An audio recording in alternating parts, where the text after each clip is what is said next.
Namaskaram everyone. Welcome to Guru Purnima 2021.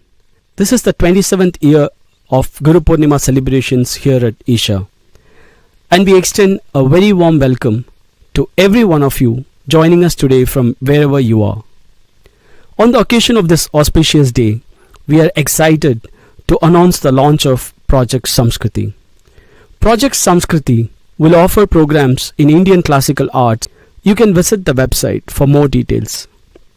Now let's welcome our Isha Samskriti students for a live performance.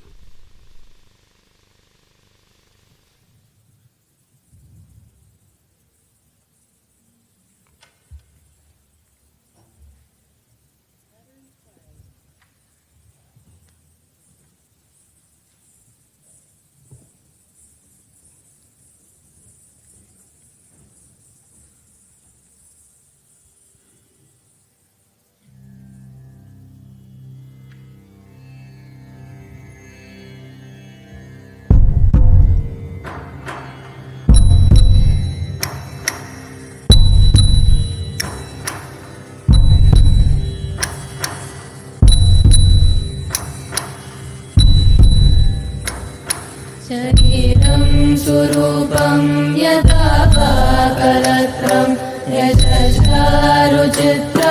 धनं मेरुतुल्यं गुरोरङ्घ्रिपद्मे मनस्तेन लतं तथा किं तथा किं तथा किं तथा किं कलत्रं धनं पुत्रपौत्रादि सर्वं गृहं बान्धवा सर्वमेतद्धि जातं गुरोरङ्घ्रिपद्मे मनस्तेन लग्नं तथा किं तथा किं तथा किं तथा किं षडङ्गादिवेदो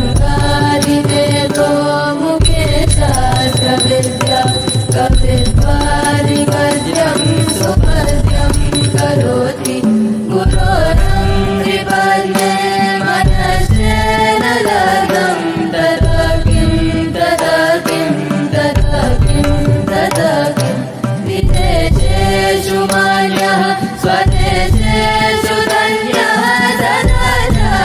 सदाचारवृत्तेषु मतो न जायः गुरोरङ्घ्रिपद्मे मनस्तेन लग्नं तथा किं तथा किं तथा किं तथा किं क्षमामण्डले भूभूपालवृन्दे सदा सेवितं यस्य पादारविन्दं गुरोरङ्घ्रिपद्मे मनस्तेन लग्नं तथा किं तथा किं तथा किं तथा किं यशो मे गतं दिक्षुदाना प्रतापादतस्तु सर्वं करेय प्रसादात् गुरोरङ्घ्रिपद्मे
Vidam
stepped into Isha Sanskriti.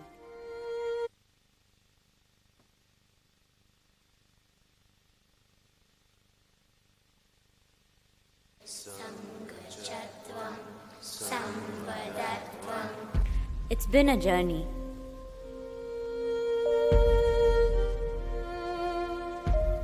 "12 years have passed by.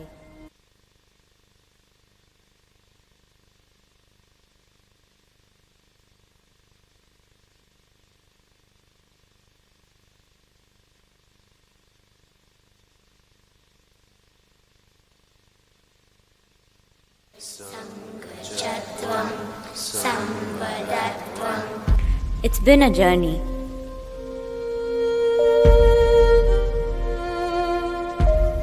"12 years have passed by since we first stepped into Isha Sanskriti.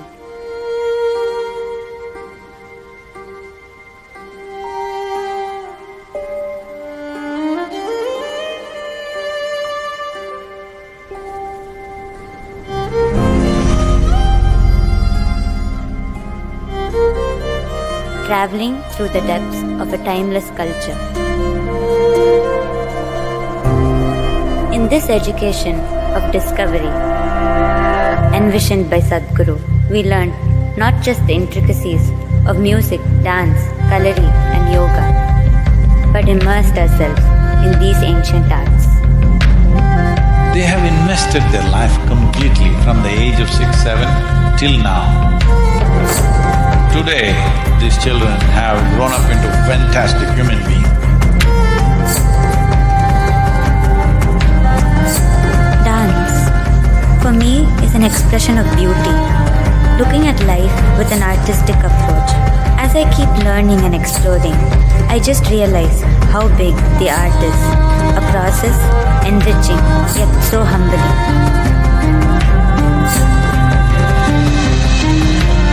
Music opened me up to experience depths within myself which I never imagined possible.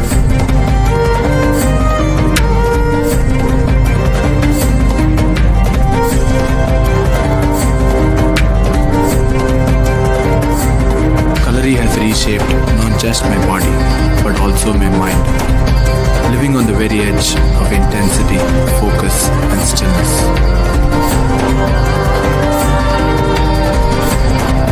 This education is focused simply on developing human body and human brain to its fullest. These children are not being prepared for a university, but for the universe. The possibilities are endless, propelled by a flood of gratitude, ready to offer all that we are, all that we have, and much more.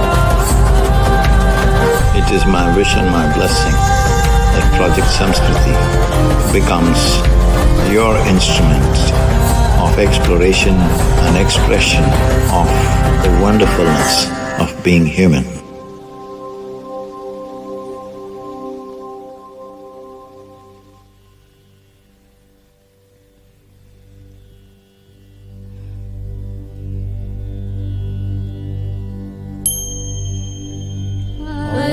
ಗುರುವೇ ಎನ್ನ ಕಂಡ ಪರಿಪೂರಣಮೇ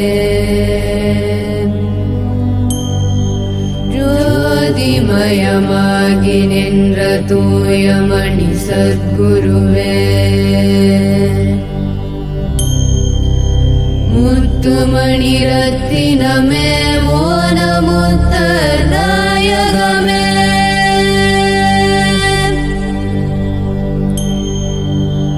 சித்தமதில் நின்றிலகும் தேவே என் சத்குருவே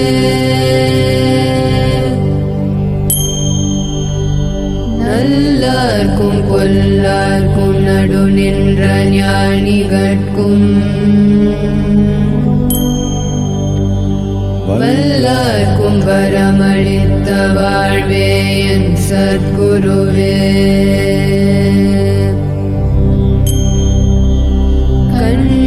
கருத்தே கருத்தில் உருந்தற்கடியே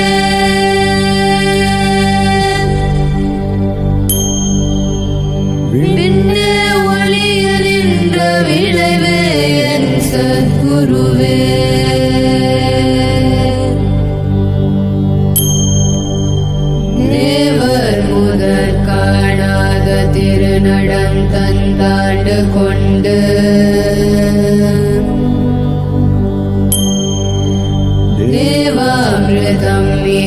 चिन्मयमां सद्गुरुवे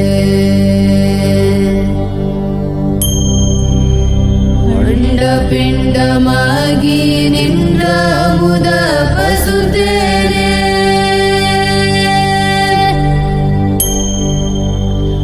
कण्डमनं कोणामल् गति तरुवाय सद्गुरुवे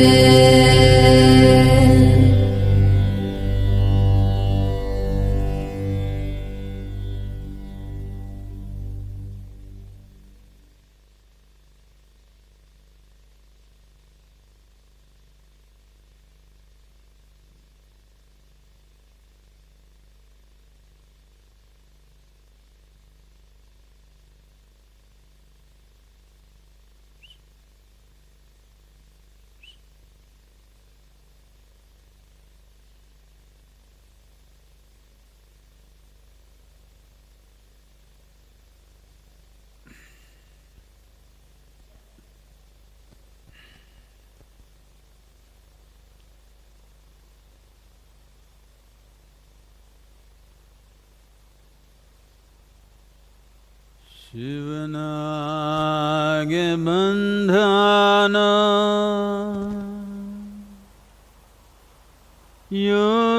योगेश्वरा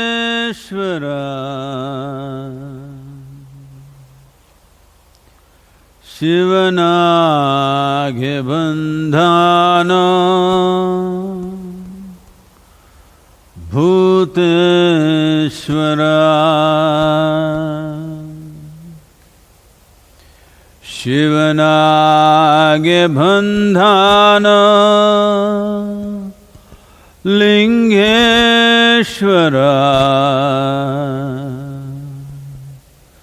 शिवनागे बन्धना Jagadishwara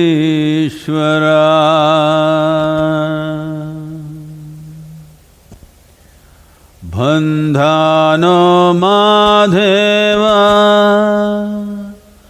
बहुरूपिया खण्डानो खण्डानो ईजीविया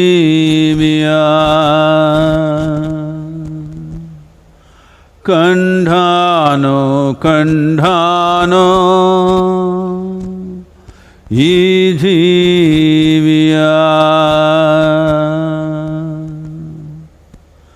यञ्जीवे उण्डानो शिवरूपिया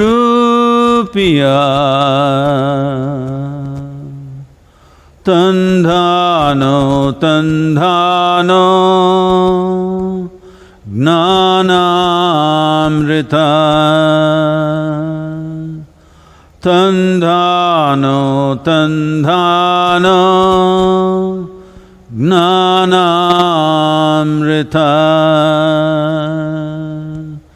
तन्धानो तन्धानो ज्ञानामृता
Say this after me. Yuga Yuga Yogeshwaraya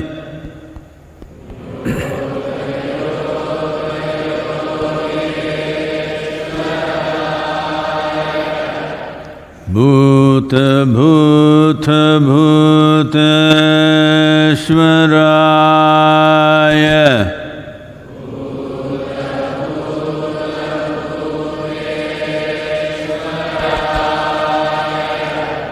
Kala Kala Kaleshwaraya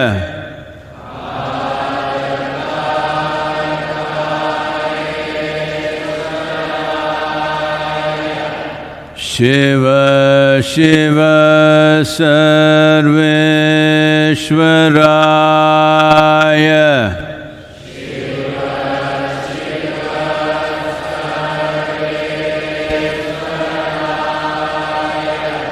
Shambho Shambho Mahadevaya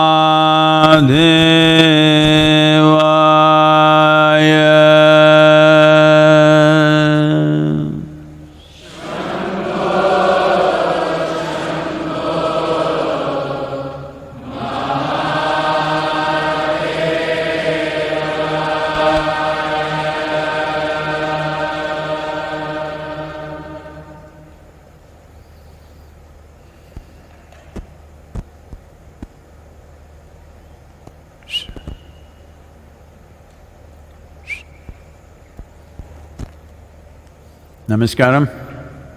Namaskaram to every one of you, wherever you are, on this very auspicious and special day. Though I'm not given to make any day special normally, birthdays, wedding anniversaries, so many other kinds of days, I've never made them special because I don't see one day being more special than other.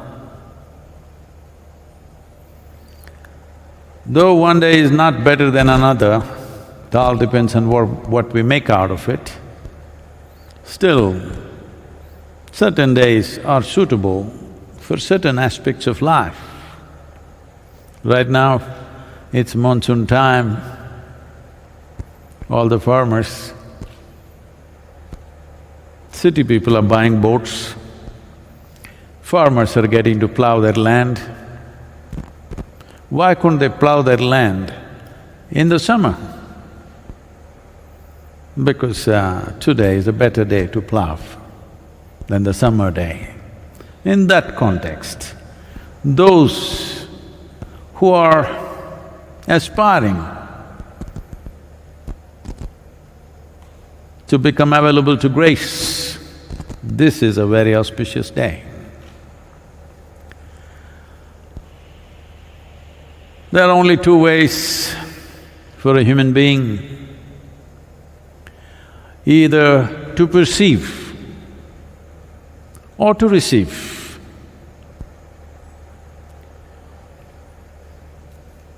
Everybody would like to perceive,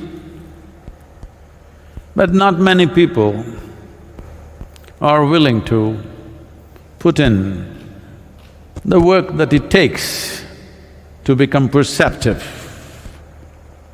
It takes some work. To receive doesn't take work, but it takes certain humility, certain ability to obliterate yourself. It's like falling in love, something of you must go. If you do not perceive or receive, you are a blooming idiot.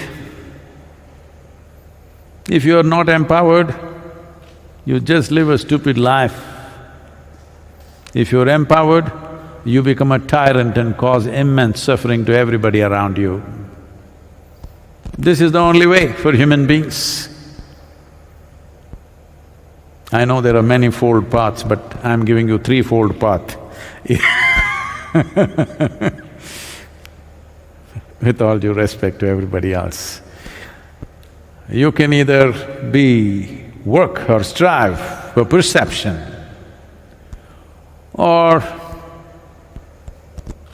bow down and become receptive, or blossom as a bloody idiot, mess up your own life, if empowered, mess up everybody's life. These are only three ways for human beings. Fortunately, a whole lot of idiotic people are not empowered, fortunately. When they get empowered, you will see calamities in the world. We are a minuscule of life in this cosmic space. We are a microscopic life. But with very macro possibilities. Many ways to see this. See, this eye is so small, but it can look up and grasp the sky. Such a small eye. Inside this eye, the screen, the retina is this much. It can grasp the galaxies. So, there are possibilities beyond our physical stature. As a physical creature, we are microscopic. Today, all of you are trying to see the microscopic virus, I mean. You're trying to see, but you're not able to see which way it gets into you, from where it gets into you, but it is microscopic, but see how troublesome? It has its own potency. Similarly, right now these microscopic creatures are making the human society shiver.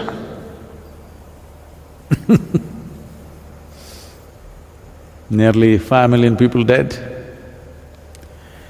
So, this is a microscopic creature in this cosmos, but with tremendous possibilities. Not in terms of activity, not in action. If you try to become macro in action, you will become a work donkey, endlessly doing something, carrying the burdens of the world and not getting anywhere. In terms of experience, you can make this so phenomenal because ultimately that human beings are performing in some way is related to their experience. Now will you do 1,000 things to feel little happy? To be peaceful and happy, how much circus humanity is doing is unbelievable. When you can simply sit here and be peaceful and happy, how much circus human beings have been doing for thousands of years, still not realizing that human experience comes from within. We can only manage it from within, we can only enhance it from within, but it goes on drama. If one, on this day, the Guru Purnima, on this day, if you become receptive or you're willing to strive to become perceptive, any one of these things, if you're willing to do,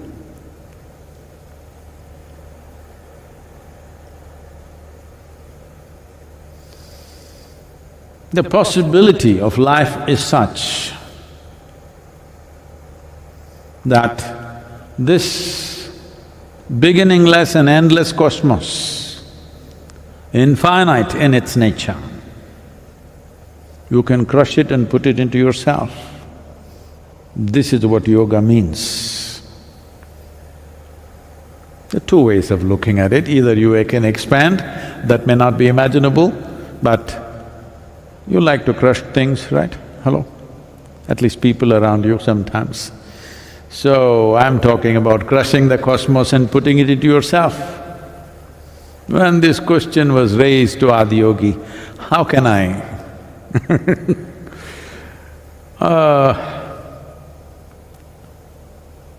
how can I go through the Guru Purnima evening without uttering Adiyogi? When they asked him, what is the nature of this cosmos? Where does it begin? Where does it end? He laughed and he said, I can pack this cosmos, your cosmos which you think is beginningless and endless, into a mustard seed. I'm not getting that small, I'm saying I can crush it and put it into myself. You can do it too. It's just that instead of enhancing human consciousness, people have largely worked towards enhancing their conclusions. Because education systems have taught you the conclusions that you make is knowledge. Conclusions that you make may be useful for day-to-day activity, but it'll not take you anywhere. It will not take you anywhere in terms of experience. And human experience, your experience of being here as a human being is the most vital aspect of your existence. Because in terms of activity, I think if I'm wrong, you tell me, I don't know what is the nature of your activity. I think the ants, the birds and the bees are doing lot more activity than you can do, and they're eco-friendly also. So in terms of activity, don't brag about your activity because there are animals, there are sea animals, there are land animals which incessantly performing activity without sleep, without rest, non-stop. You never saw a shark or a fish sleeping. They rest a little bit, but they're on all the time. So in terms of activity, don't compete, because by enhancing activity you will recede in your evolutionary process. Activity is needed to wear this down. If you wear this down, then other dimensions of who you are could become visible to you. If your body is the front end of your life, then you live like a bull, nothing wrong with a bull. You know, bull, lot of conclusions. Are you investing in the conclusions that you make in this world? Or are you investing in your consciousness? This is the fundamental difference. This is the significance of this day, when Adiyogi directed the world towards consciousness, not the conclusions that you make. Many things that he said and did are insulting for sensitive egos, but he doesn't care. Nor do I, but you know, I live in 21st century, so I have to do little diplomacy. Because I have physical activity in the world. So this small I with big vision is possible because of the complexity and sophistication of the neurological wiring that we have, the most complex. Because of that, we have an immense sense of memory. Because of that, life can become rich. If your memory is beyond the aspects of your survival process, that would push you towards becoming conscious. If your memory is all about survival, right now,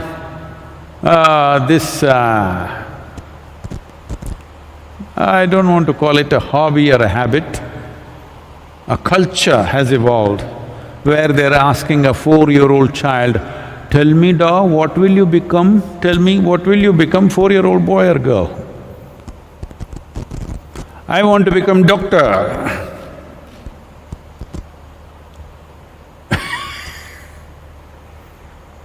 You're fixing activity.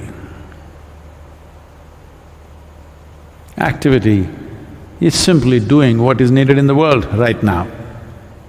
So if you build this kind of memory, which is all about survival, well, you could also aspire to become a doctor because you see there are a lot of sick people, there's a lot of coronavirus. Because of that you want to become a doctor, I'll bow down to you.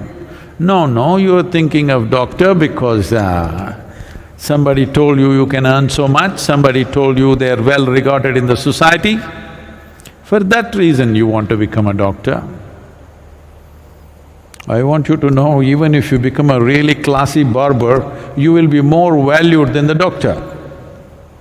Same scissors and same knife, just the hair. They become superstars in the world, many of them. So the question is not about what you become, it's about how you do it. So, when you accumulate memory, all related to your survival process, this will go on doing deductions and conclusions about everything in the universe. Because of this, blossoming of consciousness will not happen.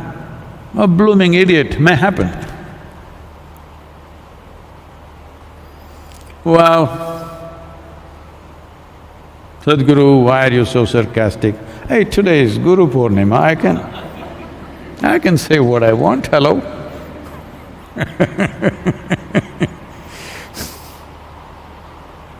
Oh, no, Sadhguru, we thought gurus are nice and gentle.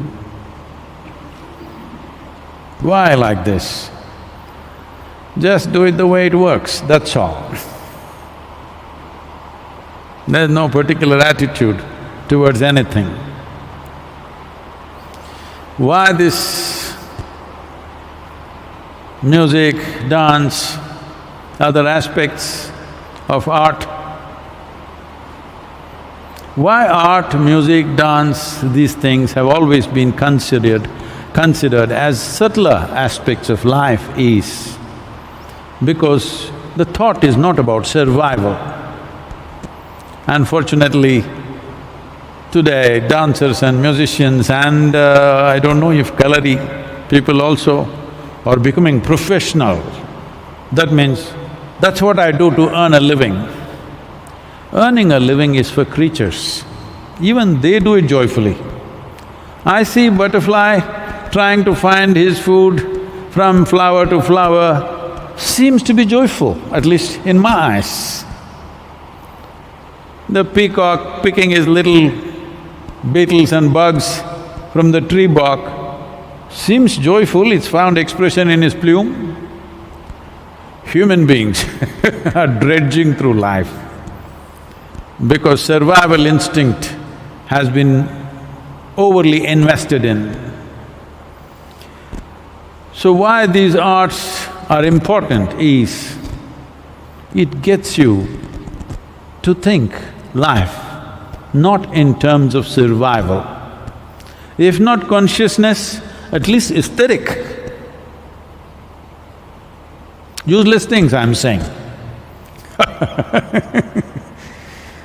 Not utilitarian. Well, somebody who is very logical thinks these are all useless things. Well, they also think, this happened some time ago, I don't want to name them, but in the Rashtrapati Bhavan, which is I've been there a few times and it's grandly engineered building where the President of India lives.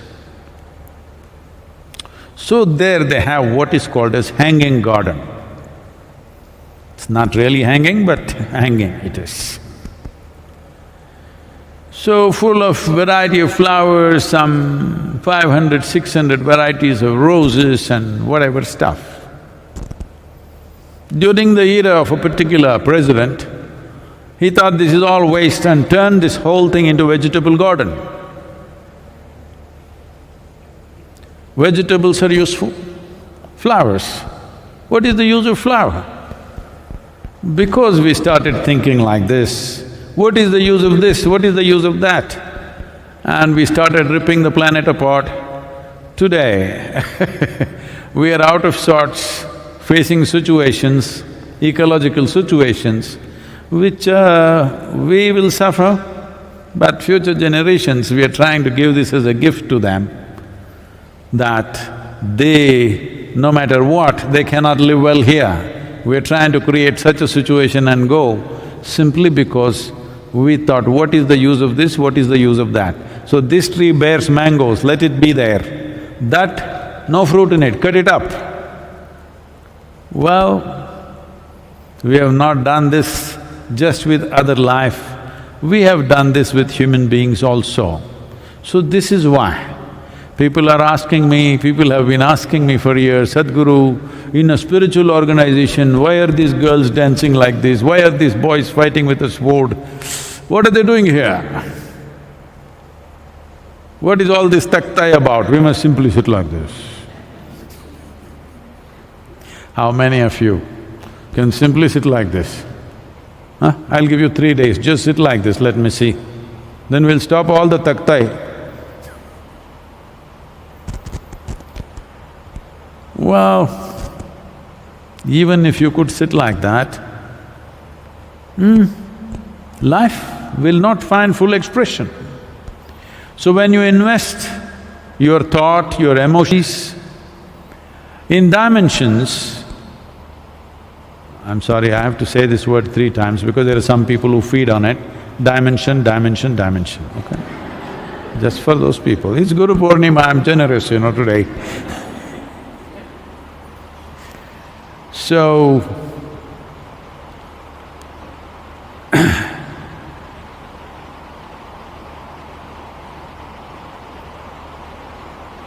there are many doors to human consciousness.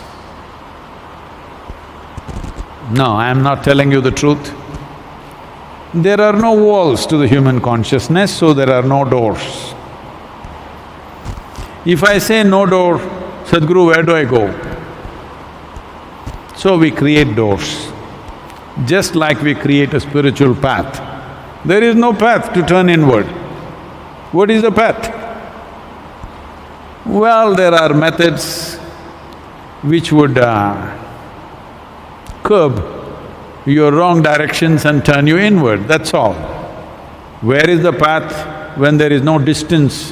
Where does the path arise? So let's not get into that, it'll get too abstract for you. So I'm saying there are many doors you can enter from many directions.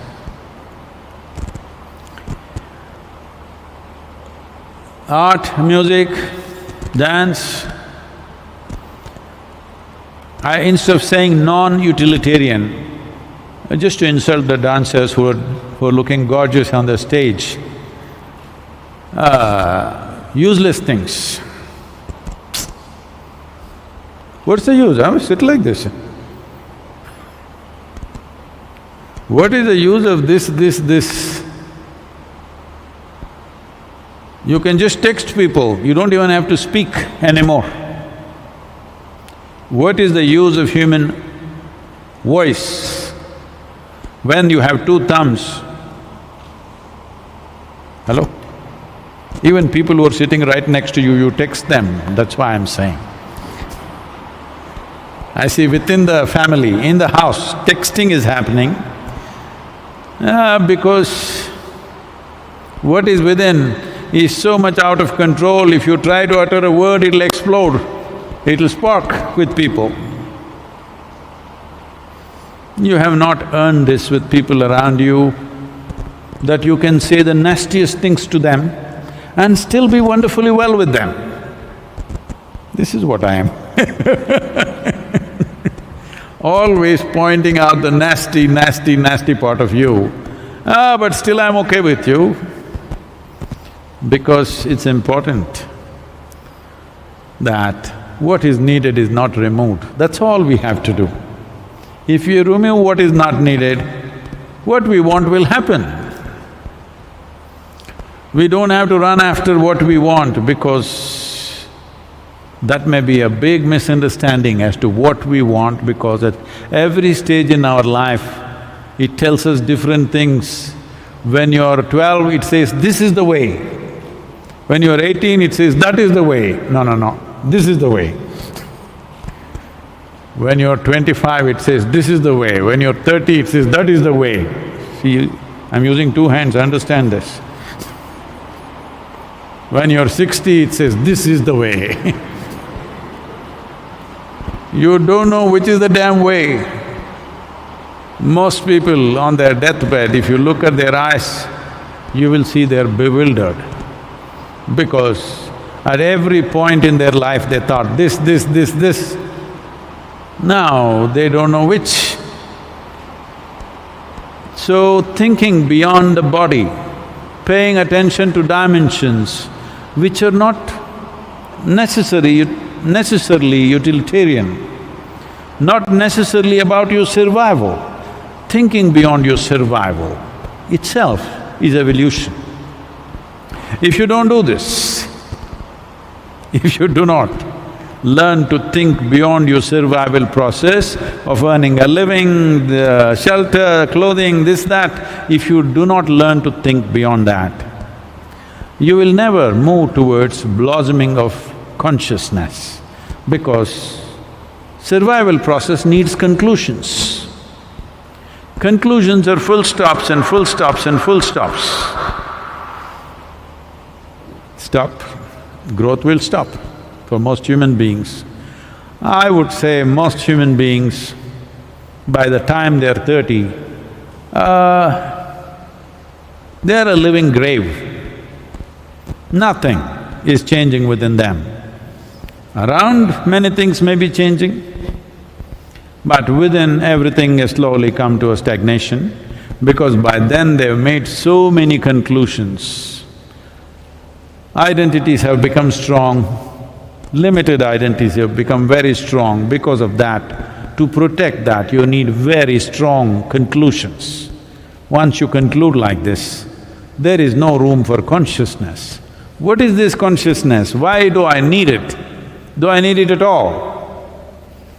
Well, unfortunately, you landed here as a human being. If you do not become conscious, life will bother you like you have not imagined possible. When you're young, you may not see it. It started bothering me when I was 4 or 5 years of age. I think that's a good thing that it bothers you really early, so that you wake up. Some people usually get bothered by 60, 70, but at least okay, better late than never, they say. It's an English saying, not me, okay? I would be happy if everybody is seriously bothered by their own mind by the time they're 12, so that they figure a few things out. What is this body? What is this mind? What is the nature of my experience? What am I doing here? At least a few things you must figure out. So do I do this with more conclusions? No. This is where I told you, you can either do it by enhancing your perception or by becoming receptive. Whichever you think is your way, is fine with me. But you need to understand, if you want to enhance perception, there is work to do upon yourself. So much work to do, you may not be able to do anything much around you, it's all about you. For receiving, not so much work, but I've told you this before. When I was a little boy, I was, still I am. Except in my body, everywhere I am still a little boy. Didn't grow up. I never saw the need to grow up because I saw all the grown-ups were sagging like old bags. Good people, I'm not talking about good and successful and well-to-do people. When I look at them, their energies are sagging. You have to tickle them, you have to key them up every day to keep them going. They are not self-propelled. When I saw that, I thought it's not worth growing up. So I just stayed like this, I'm sorry.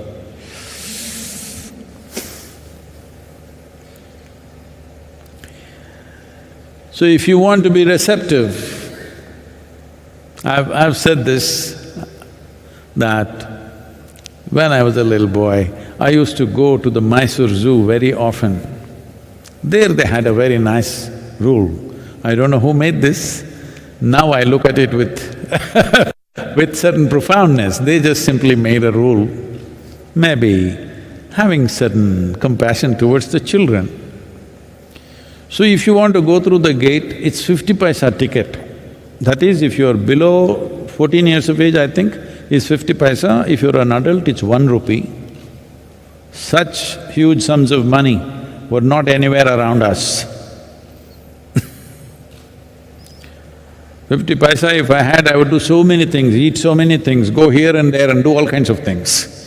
So, if you don't have any money, there is a barrier like this, 3-foot barrier, you have to crawl and go. I crawled and went, saved my 50 paisa and bought all kinds of things for my pets in the zoo. They were my pets, they were keeping it for me. Hello? Really? They were my pet, this is my universe. Somebody's managing it for me, I'm okay. Hello?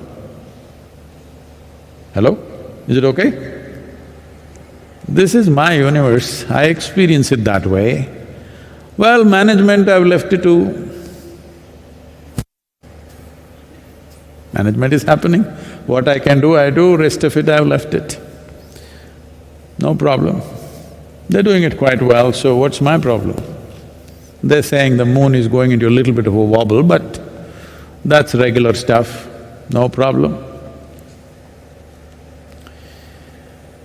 A guru is possible for you in your life only if you build a strong and stable body. Stable is very important. Because body is not always stable. The body is run with various secretions that are happening within us. These secretions can drive you crazy, can make you sick, can make you healthy, can make you exuberant, can do so many things. Keeping all these complex fluids in the body stable. So yoga. Sadhguru, you said if we have to receive, we don't have to work. I said yoga, not work. You have to keep the body stable, some amount of strength, otherwise weak body will bother you every day.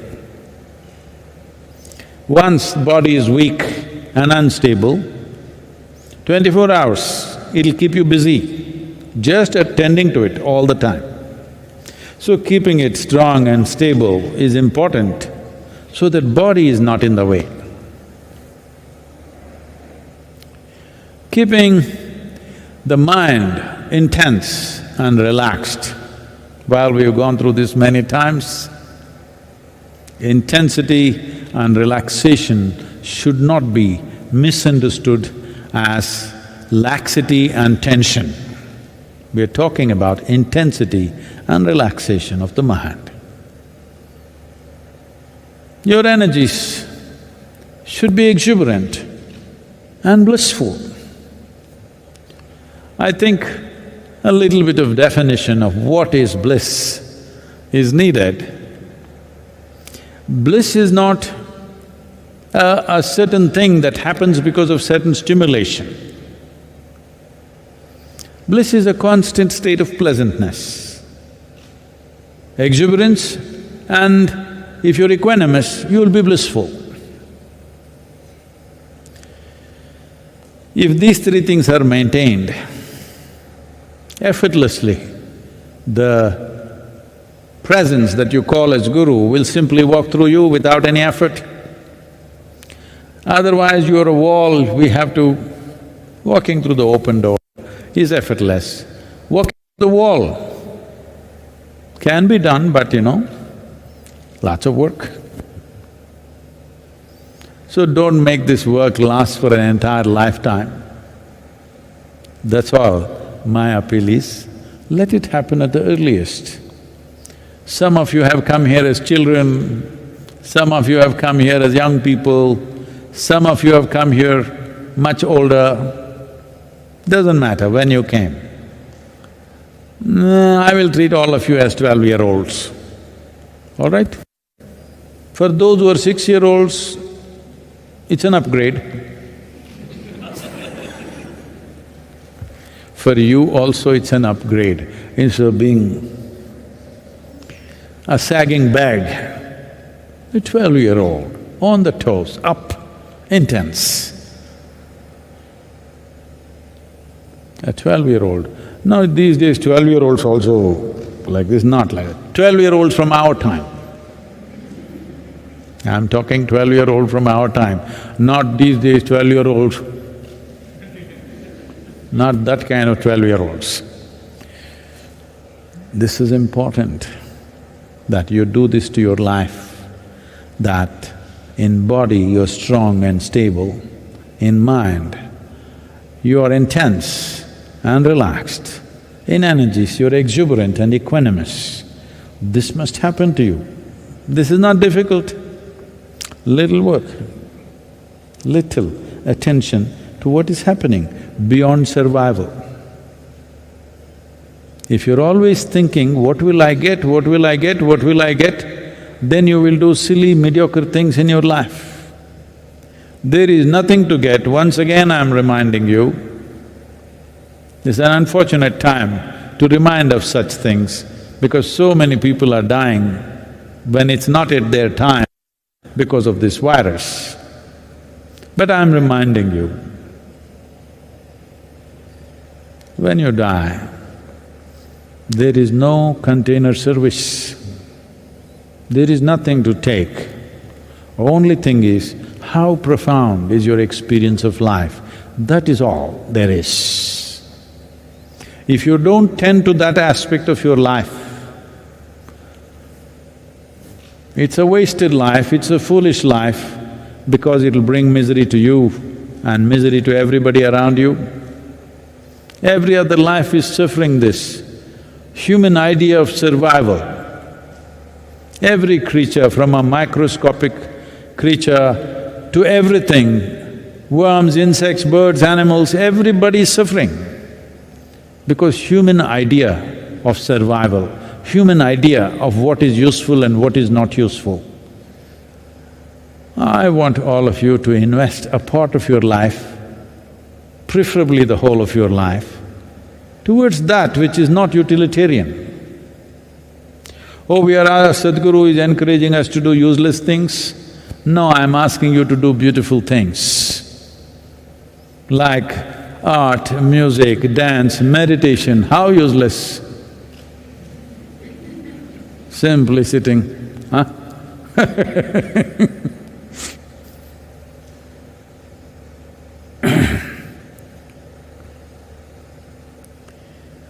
But Sadhguru, you said devotion would take care of me. I want you to understand, even devotion is just a tool to make you intense, exuberant and, not available to outside irritants. That is the beauty of devotion. If you're devoted, outside situations don't irritate you anymore. You're just beautiful within yourself. It makes you very intense and exuberant. which is a quality which is very needed if you have to become available to grace. Because without grace, running this machine is like running a machine without lubricants. It's hard, everything becomes hard. Just waking up in the morning becomes hard. Everything is painful. You can see it on the faces of people across the world today. Their only joy is they are doing better than somebody else. If you take that away, they really have nothing. They really have nothing in their life. Or in other words, the only joy is somebody is doing worse than you. How sick is that? Don't get there in your life.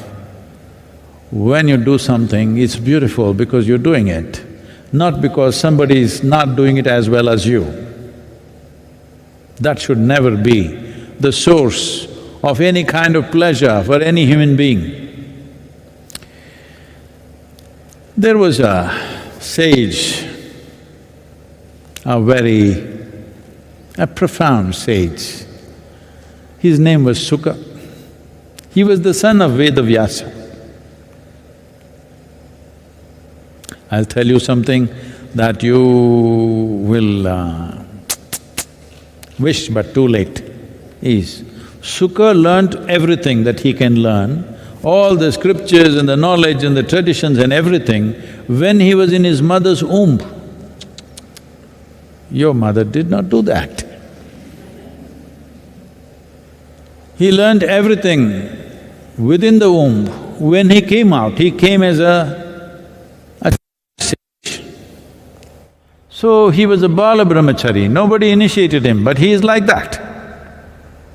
To tell you what was his quality and how the world responded to him, on a certain day, by then he had become a young adult, but because he is so childlike and he is living in the forest, he is walking in the jungle, barely clothed, just a loincloth. Then he came to a clearing where there is a small lake, where the royal retinue, the queen and her maids, everybody, are having a dip in the lake. Because it's a totally abandoned place, they are completely naked. Sukha walked, but he has no sense of body. He looked at these people like he would have looked at anything else. Like he looks at water, like he looks at air, like he sees the trees, like he sees the other animals. Like that, he saw all these naked women, looked at them and kept walking. Because he needed to drink water, he went to the lake and drank his water and was leaving. His father Vedavyasa was always worried about the boy because he has no sense of survival, he just walks into anything. So he came running looking for him. The moment they saw this old man, who is over 75 years of age, all the women went and grabbed their clothes and covered themselves. Vedavyasa noticed this, then he walked up to them and asked, "My son, a young man, is walking here nearly naked and all of you had no problem with him. I am over 75 years of age and the moment you see me, you're all grabbing your clothes, what is this?" They said, "You are invested in your body, he is invested in the divine. We have no issue with him." So this is how he was experienced. One day Sukha thought he must go to Vaikunta. You know Vaikunta? You know the address? He wants to go to Vaikunta and meet Vishnu. So he went there. The god stopped him and they said, "What?" He said, "I'm Sukha, son of Vedavyasa. I want to see Vishnu." They looked at him and said, We see that you're fully stuffed with knowledge.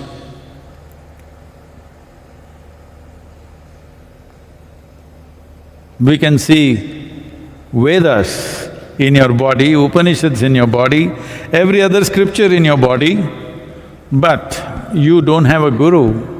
You don't have a guru, you have no admission here, just go back. So Sukha was confused because he had never thought what is a guru, because everything that anybody would want to know was already with him when he was born.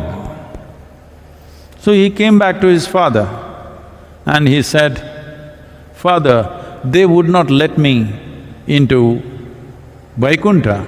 They said, I need a guru. What is that? I want that.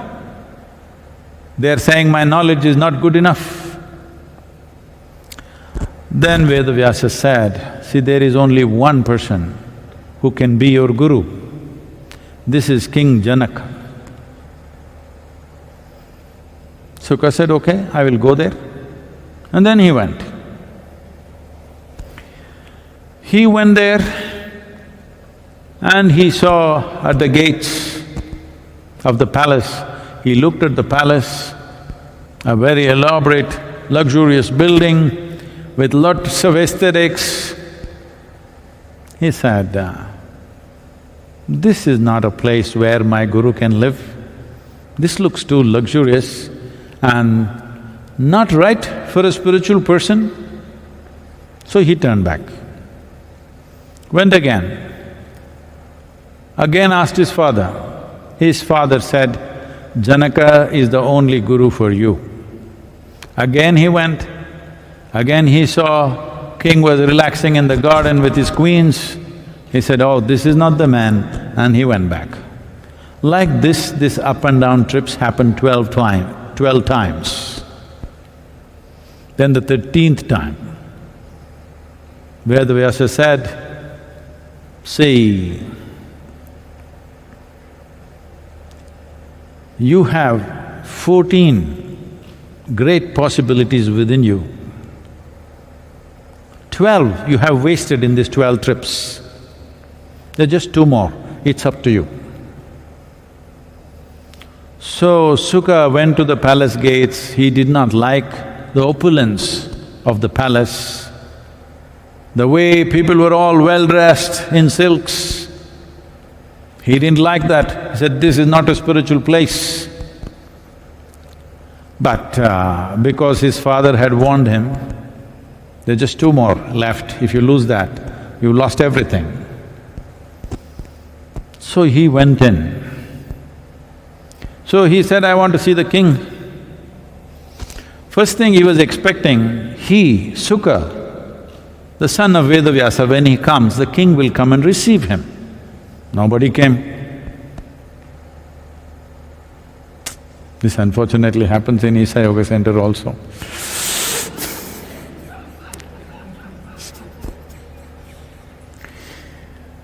So nobody came to receive him. He is a VIP sannyasi, VIS, very important sannyasi. But nobody came to receive him, least of all the king. Then he came and requested, "I want to meet the king." So Janaka inquired, "Where is he standing?" They mentioned where. He was standing in a place where normally out of the palace they throw all the refuse, it goes and falls in a pit. He was standing in that place. King Janaka said he must tell him to stand right there. He stood there. As evening came, the day's garbage, they started throwing it out. We should start this treatment, huh? It's one thing that's missing, huh? Because we are composting all our waste, we are not able to throw it on you. So he stood there 1 day, 2 days, 3 days, 4 days. He stood there, a heap of garbage covered him, but he just stood there. Then King Janaka asked, "What's happening?" They said, "He's standing right there." He said, "Ask him to wash up, give him some fresh clothes and bring him here." So that was done, and then he went in front of Janaka. Janaka said, "See, in honor of your arrival, I have organized a whole lot of celebration and festivities, lot of things happening around here. Go and enjoy yourself, but just carry this vessel with you." The vessel was full of milk to the very brim. He said, "Carry this vessel with you and just what we have organized in your honor, please enjoy the festivities and come back." So Sukha carried this vessel and went. It's too full. He told his soldiers, if one drop spills out of this vessel, take his head off. So when your head is in question, you walk carefully. Very carefully, without spilling a drop, he walked through all the festivities and came back. So did you enjoy the festivities? Janaka asked. He said, "What festivity?" "I was just watching the milk." So Janaka said, "I want you to know this is me. Just to see that the milk doesn't spill, you needed so much attention. Keeping my connection with the divine, it needs lot more attention, but still, look at me, I'm still involved with everything around me. You are still in a place, if you focus on one thing, the other thing won't happen to you. So you need to work." And he took him as a disciple. A man who was considered by everybody as a celebrated born sage, born as a sage. But he needed this because one thing is to withdraw, to connect with the deepest core of who we are. At the same time, to be able to be active.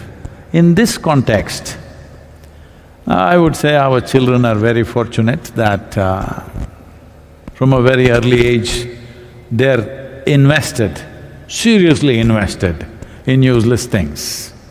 No, I mean to say non-utilitarian, beautiful things. Music, dance, kalari. Now, this effort to make it available to the world, because it's very important. I see that the world is becoming too serious for their own good. If you want to understand what I'm saying, just turn on any news channel.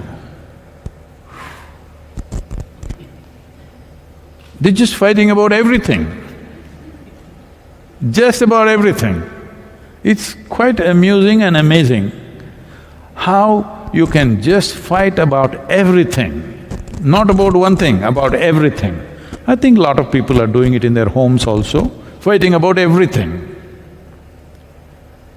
I'm telling you, no other creature is doing it.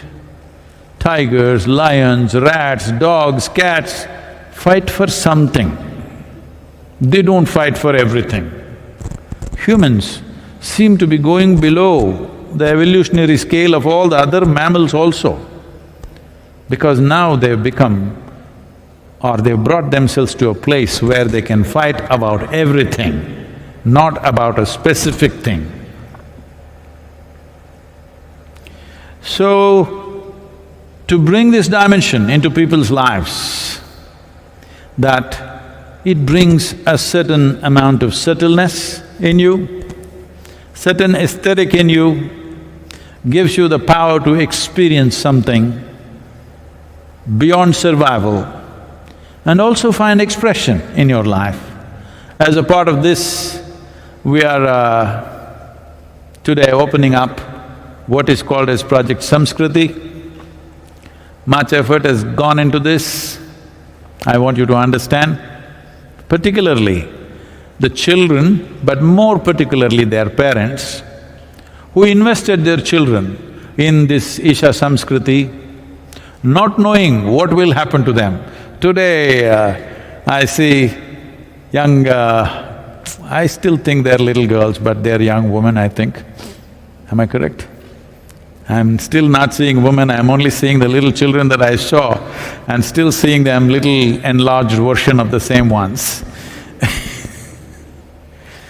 So these young boys and girls have grown into these arts, soaked in these arts, because I want you to understand, completely invested in these arts, not learning them as a hobby on the side, not 2 hours a week, all the time, 24 hours they've lived it, not only lived the art and music, but lived the culture in which this art and music evolved to start with. Lived in that devotion, lived in that culture where these art forms evolved. So this is a very unique possibility, this is the first step.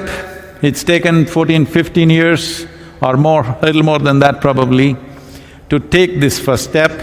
That the first step is they are starting with online programs.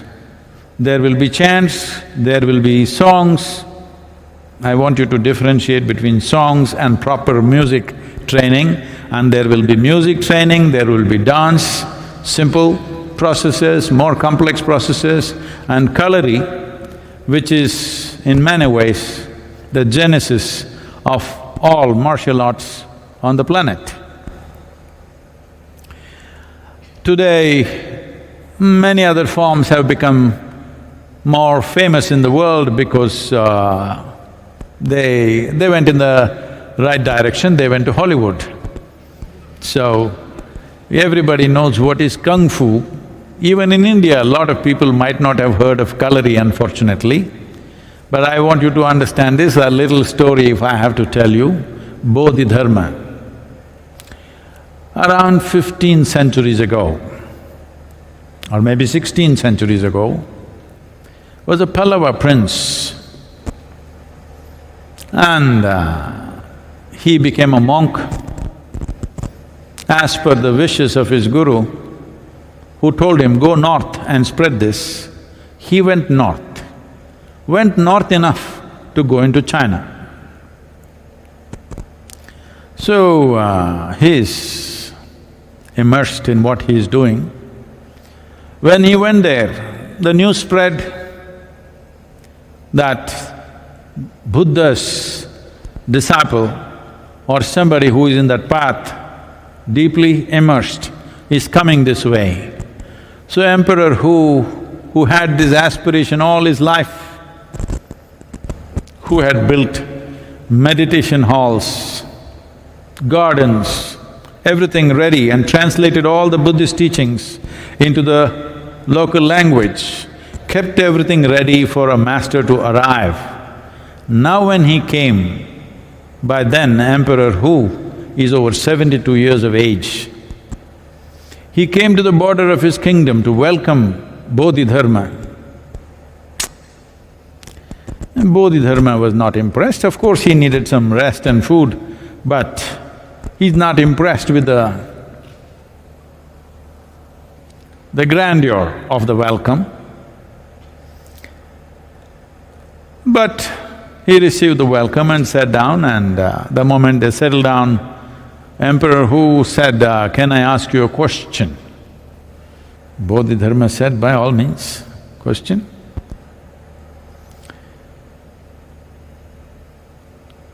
So he asked, I have built so many meditation halls, I have prepared so many gardens and so many translations, everything I have done to spread Buddha's message in this part of the world. Will I get Nibbana? Nibbana means nirvana or mukti or enlightenment. Bodhidharma looked at him, stared at him with his great big eyes and said, what? You? Nibbana? You will burn in the lowest hell. See, these people are not nice.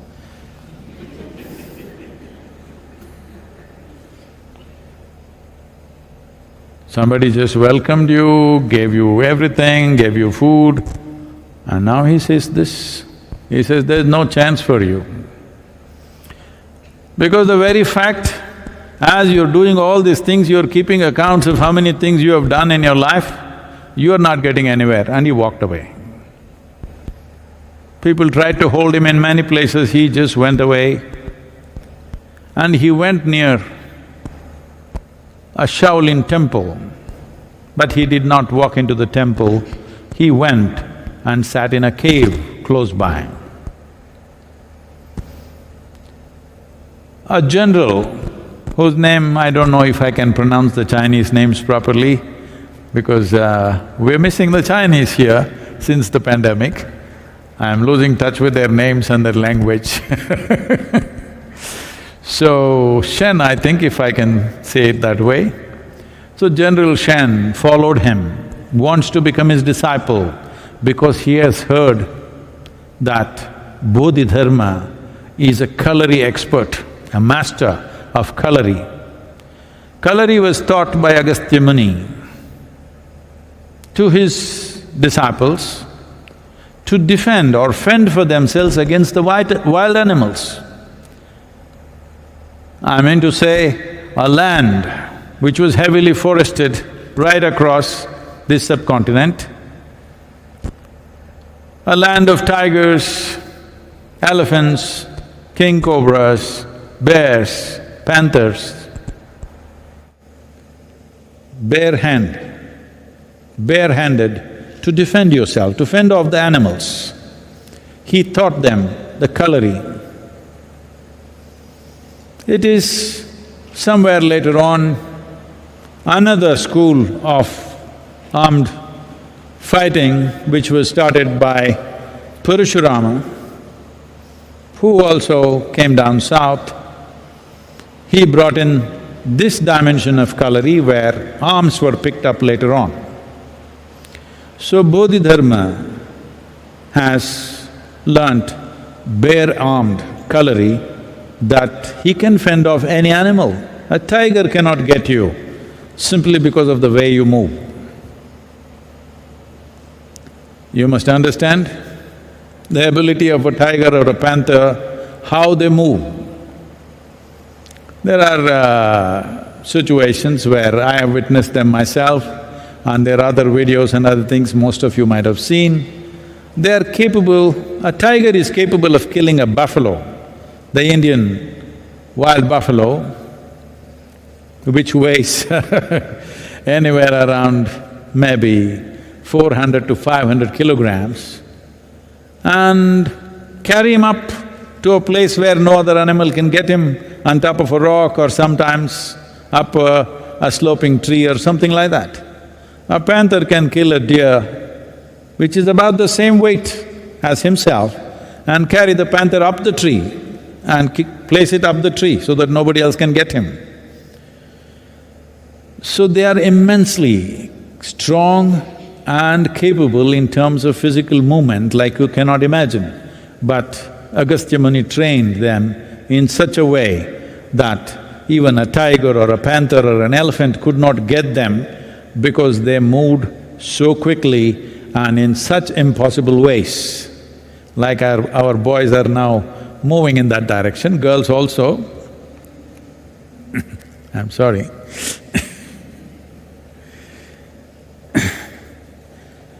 So, when Bodhidharma went and settled in the cave, General Shen followed, wants to be his disciple, but Bodhidharma doesn't say a word. 9 years he waited. Then Bodhidharma came out and entered the temple. General Shen followed, begging him, please take me as your disciple. Bodhidharma said, that will only happen when the snow turns red. So General Shen, in a fit of courage and sacrifice, he lopped off his own left arm and swung the arm around, and all the snow around was covered in his blood and froze in the snow. Bodhidharma looked at this and he could not push him away anymore. He took him as his disciple. From there comes the one-armed General Shen, trained in Kalari, became a master in his own way. From there comes the now famous one-handed Namaste. Even today, they're doing it. This came from General Shen, who had only one arm. He did his Namaste like this. You can use both, okay?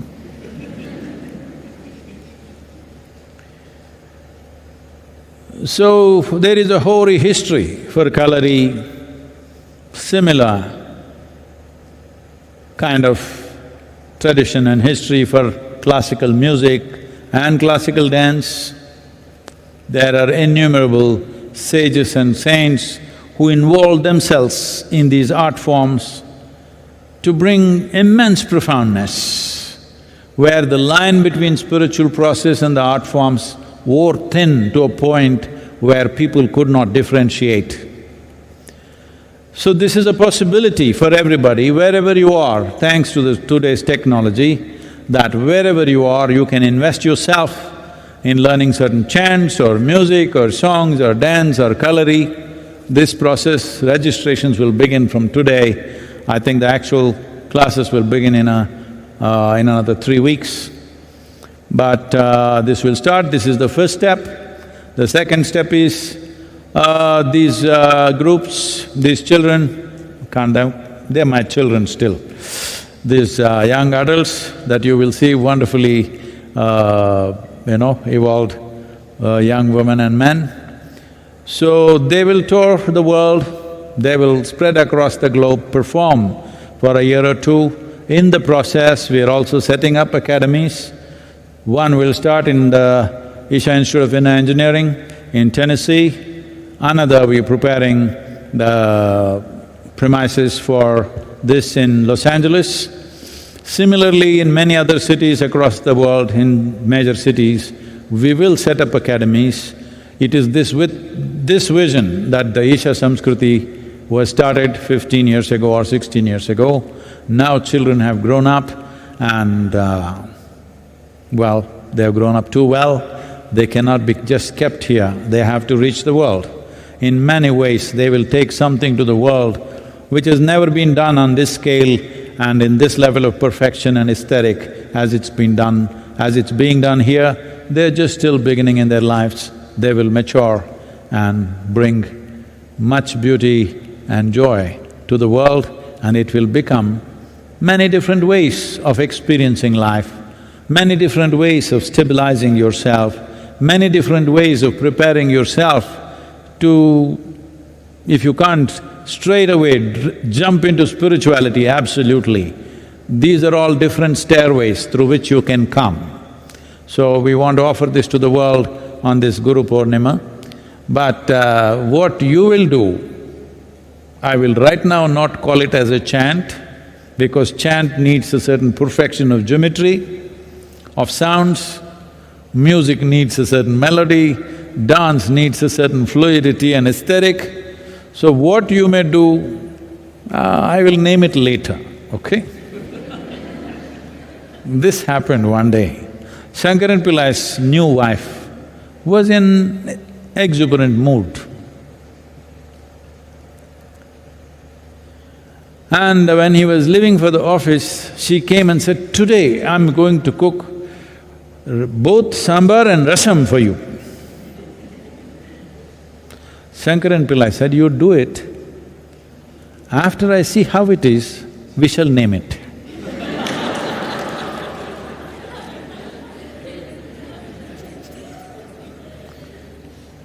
So, here is a great possibility. Please make use of this in whichever way you can. It is a great joy for me to see these young people, the way they are on stage. It's an immense pleasure and joy to see them, because I have seen them growing up since they were little kids, and what wonderful young people they have become. And may their lives blossom, and in turn, may they be a source of inspiration for many, many lives to blossom.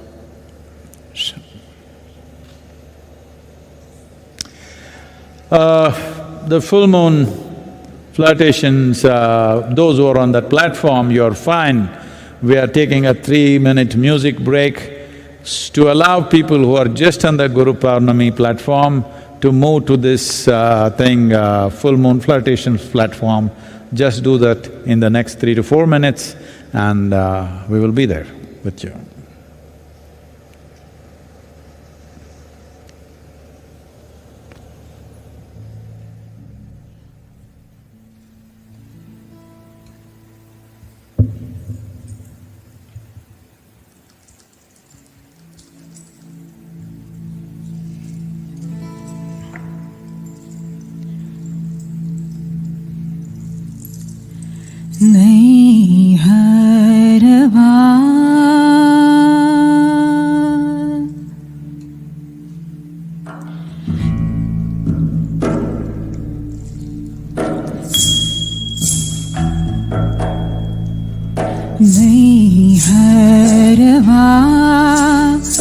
हम कान भावे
यहाँ संजिया की बुझावे नैहरवा नैहरवा नैहरवा नैहरवा नैहरवा नैहरवा नैहरवा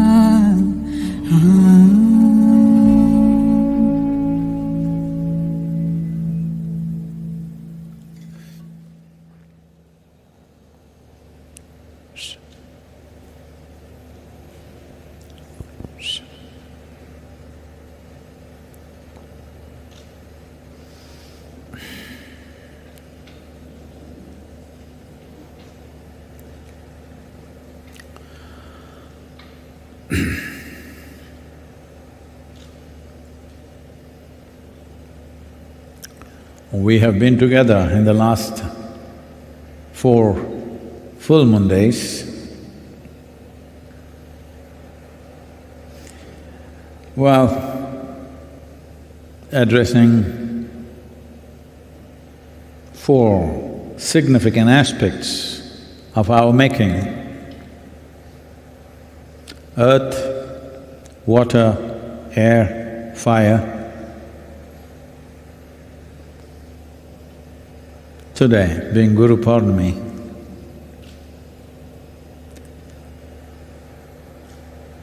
because